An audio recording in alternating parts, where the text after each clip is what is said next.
the man, not the movement, the one who is weak in faith, welcome him. Romans 14:1. In Romans 14, Paul advocates for acceptance, patience, and understanding towards believers, i.e., the one whom he recognizes as struggling in faith to fully grasp the freedom and grace of the new covenant in Christ.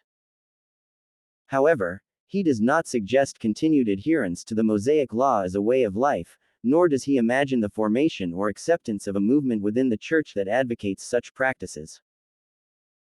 This would result in a split path, divided church with one group observing the law and the other not, causing confusion and going against the purpose of the gospel message of Christ, wherein one is no longer under the law. In other words, there is nothing beyond a temporal forbearance toward those weak in the faith intended in the text of Romans 14. Paul is not providing that believers at their own discretion can mingle the old and new covenants as a permanent path forward. That would go against the very principles of the new covenant and undermine its necessity. As with the situation he addresses in 1 Corinthians 3, Paul expects maturity to come.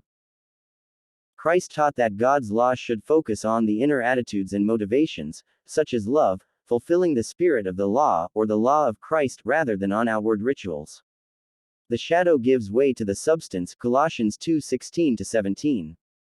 Paul desires that all believers come to this realization.